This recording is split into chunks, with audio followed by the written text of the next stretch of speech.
Bienvenidos a este nuevo YouTube Podcast. Este es mi primer episodio. Mi nombre es Emily Clavel y estoy honrada y agradecida de tenerlos aquí el día de hoy porque van a compartir junto conmigo muchísimas historias y aprendizajes que he tenido no solamente yo, sino de pronto algunos invitados que vamos a estar teniendo en el futuro.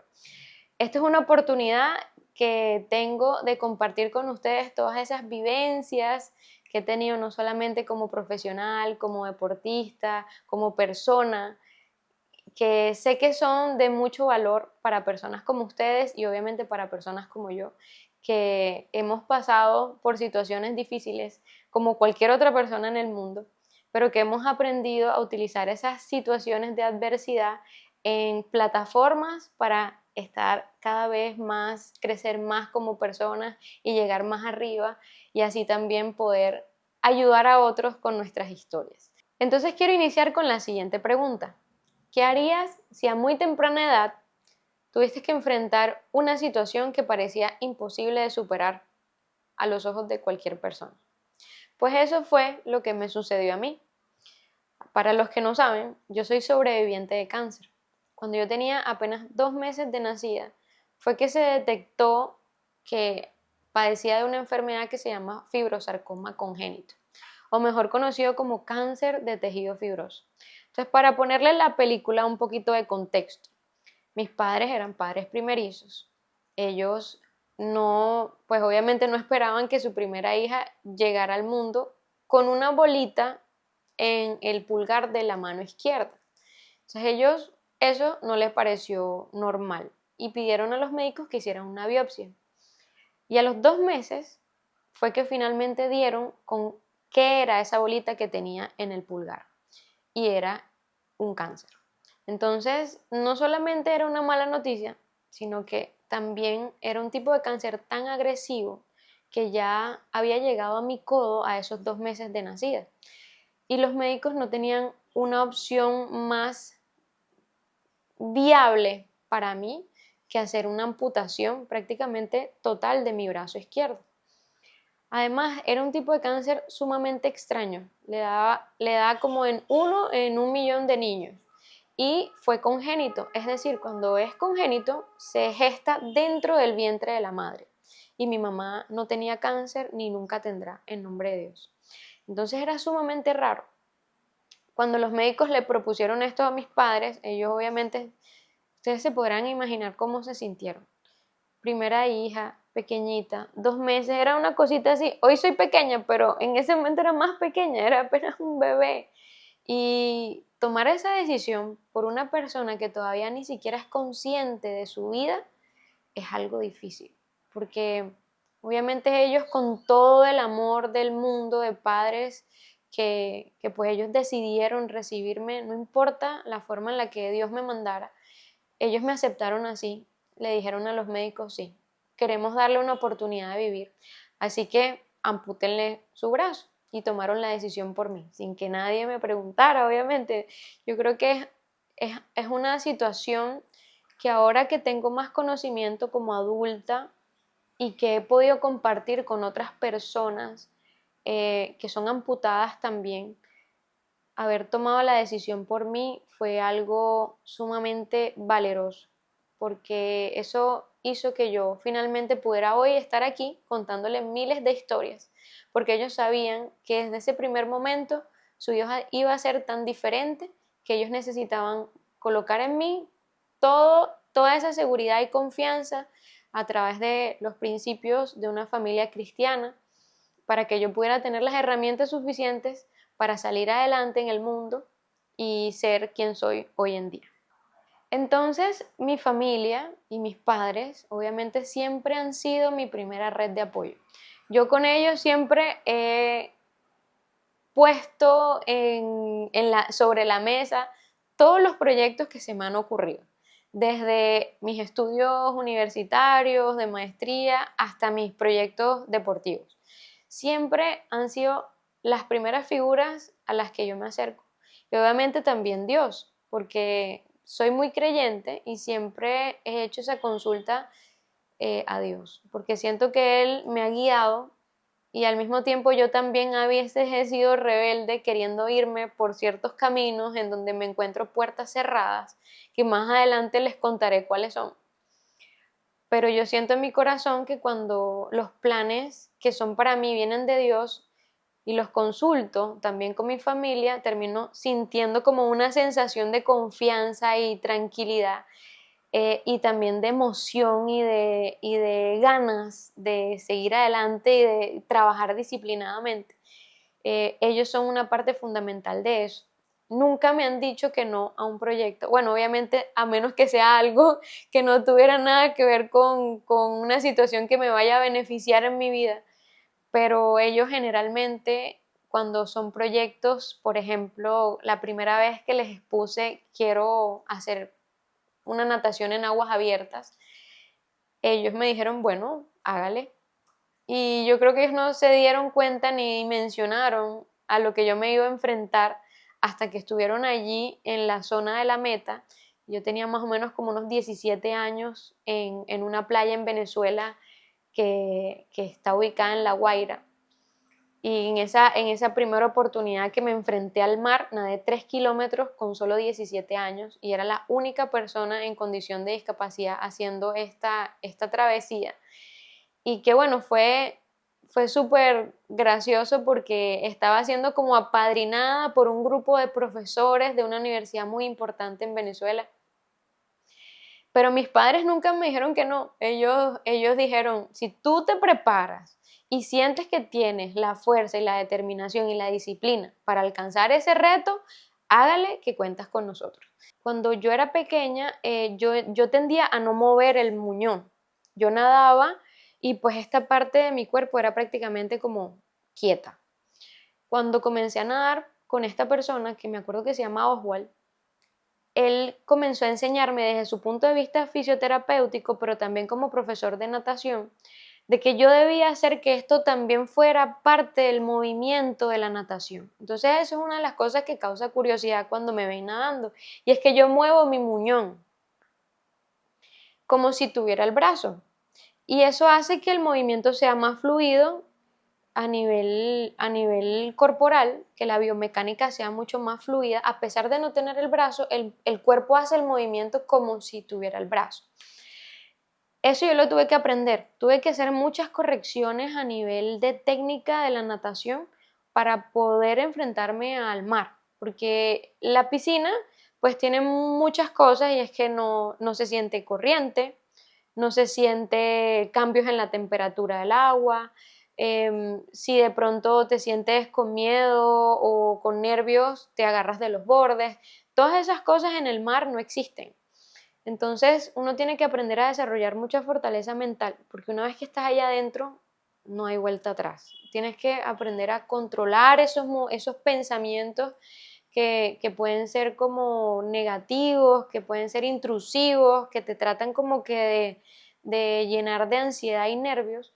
Y eso fue una de las cosas que más trabajé, el poder mantenerme calmada, el poder mantener también la resistencia sin parar, porque en la natación en piscina, pues de pronto te dicen, bueno, nada 25, 100 metros, 500, pero acá son 3 kilómetros sin parar. Entonces, trabajar la resistencia también fue importante, aprender a comer un poco mejor, a pesar de que en esa época yo comía muy mal. Em, Todavía no sabía realmente qué era lo que significaba ser un atleta, entonces yo lo hice como yo en realidad no tenía ni idea en qué me estaba metiendo. Yo simplemente estaba allí siguiendo los pasos de un grupo de personas que me parecían súper interesantes lo que ellos estaban haciendo. Y no fue hasta que yo entré al agua esa vez en La Guaira que me di cuenta lo feroz que es el mar y lo pequeñito que podemos sentirnos dentro de un mar de adversidades, porque así a veces nos sentimos también en la vida. Estamos rodeados de miles de situaciones que parecen en contra de nosotros y está en nosotros saber cómo controlar nuestra emoción para mantenernos como lo más calmado posible y esperar que pase la ola difícil y tomar siempre la mejor actitud, porque si de pronto nos asustamos y tratamos de ir en contra de la corriente, nos va peor, A veces es simplemente respirar profundo y entender que la situación que está pasando tiene que pasar y tratemos de aprender de lo que está sucediendo a nuestro alrededor con la mejor actitud para poder salir adelante más rápido en lugar de ponernos ahí a pelear. Entonces, lo primero que sucedió fue eso. Cuando sonó ese pito, me acuerdo que éramos 400 personas en la orilla del mar. Y yo, obviamente, era la única niña en condición de discapacidad. Cuando nosotros fuimos a inscribirnos como equipo, casi no nos dejan inscribirme porque no sabían que yo tenía la condición que yo tenía. Entonces, ellos se aseguraron de demostrarle a la gente organizadora que yo tenía la capacidad de terminar la carrera. Entonces, cuando estuve allí, ellos se aseguraron que hubiera un kayak, una persona cerca de mí en todo momento, porque pues no solamente era menor de edad, sino que era mi primera vez nadando y mi condición. Pero cuando yo me di cuenta que sonó el pito y que esas 400 personas salieron corriendo, yo me abrumé y yo dije, no, espero que ellos pasen adelante y yo me quedo atrás. Y eso fue una gran ventaja que sin querer descubrí, porque apenas ellos entraron y comenzaron a nadar, yo vi que la corriente, en lo que pasaron el rompeolas, yo vi que la corriente les hizo así y los tiró hacia el otro lado. Y ellos tenían que nadar hacia allá. Haz de cuenta una L. Eran 500 metros, como 1000 así, y hasta volver al mismo punto, como una L. Entonces, en lo que ellos entraron, iban hacia la primera boya, las 300, 400 personas hicieron así. Y yo me di cuenta, entonces yo comencé a nadar así. Y a medida que yo iba nadando así, la ola me iba llevando, la corriente, hasta que pude recortar casi 250 personas en esa carrera. Crucé la primera boya y seguí nadando y dije, bueno, ya tenemos una ventaja sin querer. Y me pasó algo que fue como la primera vez que tuve un momento de ansiedad muy fuerte dentro de una carrera en el mar. Y fue que eran como las 10:30 de la mañana por ahí. Y obviamente había mucho sol, pero a la altura donde yo estaba no se veía el fondo del mar. Ya había pasado a esa barrera donde uno puede ver el piso. Y no era un agua de pronto como decir San Andrés que se ve clara hasta abajo, sino que era un mar más oscuro. Entonces yo comencé a ver una sombra atrás de mí y yo me asusté mucho. Y yo en ese momento comencé a ver a los lados y no había mucha gente a mi alrededor. Como me sentí muy ansiosa porque no sabía qué era esa sombra, yo comencé a acelerar mi natación hasta llegar a algún grupo, pero ellos nadaban mucho más rápido, así que no los alcanzaba. Y yo sentía que seguía esa sombra, que seguía esa sombra, que seguía esa sombra. Y yo, bueno, nada, voy a nadar lo más rápido posible como para volver otra vez a alcanzar piso y mirar qué es. Hasta que, bueno, casi después yo no sé, como 45 minutos de haber estado nadando, logro hacer la otra curva y comienzo a ver piso y me doy cuenta que en ese momento ya el sol había ido cambiando de posición y que realmente lo que había debajo de mí era mi propia sombra, era yo misma. Entonces, sí, de nuevo me gusta enlazar esto con situaciones de vida porque a veces esas mismas esa imaginación que tenemos de inventarnos problemas nos persiguen y no nos damos cuenta hasta que nos enfrentamos nosotros mismos a la situación y decimos, hey, soy yo la de la película. En realidad el mundo no está contra mí. Cada persona está viviendo su historia y su vida de la mejor forma que puede y yo no tengo por qué estar imaginando que todo está en contra de mí. Entonces, esa situación de esa sombra, yo creo que es primera vez que la comparto al mundo, es algo que me dejó ese primer encuentro con la natación en aguas abiertas. Todas estas cosas que he vivido me han ayudado a entender de que siento mucho orgullo de las cosas que he alcanzado, porque como les dije en un principio, siempre he puesto a Dios de primero y siempre que le he colocado mis planes a Él y yo he sentido en mi corazón que son los que vienen de Él de acuerdo a su voluntad, entonces siento que se abren esas puertas.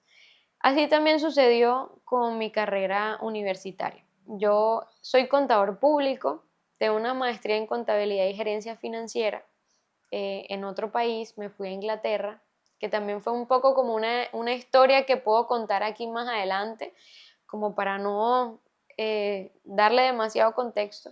Yo decidí irme a un país en donde nunca había estado, en otro idioma, en otro tipo de academia, porque obviamente ya a nivel académico las cosas se hacen un poco diferentes a lo que yo venía haciendo en mi país de nacimiento, que es Venezuela. Y fue un poco como un reto, porque allá viví muchísimas cosas que antes no me habían sucedido en la vida, como los cambios de estaciones, como esa sensación de que el clima tiene que ver mucho con tu temperamento y con la manera en la que tú te sientes. Ahí me di cuenta que yo soy una persona que necesita sol para tener una sonrisa todo el tiempo en la cara. Y es difícil, entonces son situaciones que viví que me hicieron crecer también como persona y entender qué era lo que quería realmente para mi vida. Y bueno, no fue hasta que llegué a Barranquilla que realmente me convertí en un atleta de alto rendimiento. Aquí en Barranquilla, donde vivo hoy en día y donde espero pasar muchos años de mi vida, hasta que Dios tenga otros planes para mí, que descubrí el deporte de alto rendimiento, en especial el triatlón. Y me atreví a hacer el triatlón por esta experiencia que ya les conté, de que ya había logrado a mis 17 años hacer un aguas abiertas de 3 kilómetros. Eso me llenó como de confianza para inscribirme en ese primer Ironman, faltando solamente 5 meses para la carrera. Y entendiendo que tenía que trabajar también con disciplina y con perseverancia para alcanzar un objetivo como este, porque correr un Ironman no es solamente un aspecto físico, necesitas también esa fortaleza mental y para mí lo que lo complementa es una fortaleza espiritual, porque cuando ya no te da el cuerpo a nivel físico, ya el cuerpo dice no hay más, entonces la mente comienza a trabajar y cuando la mente te dice, hermana, ya hay que apagar la máquina, entonces Señor, dame la fuerza, porque ahí es donde está la chispa que necesitas adicional según mi experiencia, para alcanzar eso. Desde entonces, desde que empecé, ya he hecho 9 Ironmans, 70.3. Hay gente que me pregunta, bueno, ¿por qué no haces olímpicos? Pues ya será un tema que desarrollaremos más adelante. Pero una de las diferencias es que las distancias olímpicas son muchísimo más cortas para personas en condición de discapacidad, las distancias paralímpicas, que la distancia Ironman. Y yo descubrí desde corta edad que soy buena para la resistencia. Entonces, al contrario, en lugar de querer ir por un olímpico, quiero ir es por un full.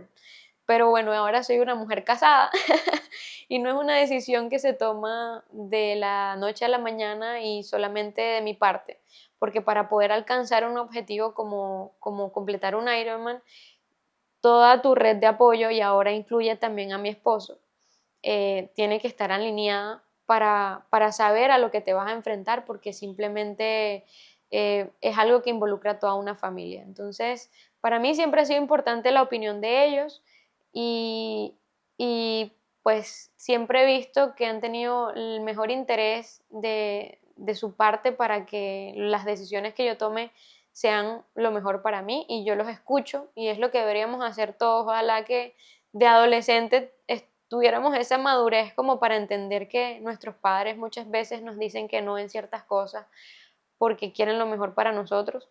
Pero bueno, ahora, hoy día, adulta, agradezco haber obedecido muchas veces y ser siempre muy fiel y compartir mis planes con mi familia. Pero sí, entonces, después de ser triatleta, convertirme en triatleta, una de las cosas que me sugirió mi familia fue compartir mi historia, pero no hacerlo necesariamente con un formato como este, esto se fue mucho más adelante, sino como el formato Instagram. Entonces ahí yo me atreví por primera vez en mi historia de vida en abrirme al mundo. Ustedes podrán entender que colocarse acá en esta pantalla para que ustedes puedan ver mi vida, yo la pueda compartir con ustedes, es también colocarme en una situación de vulnerabilidad.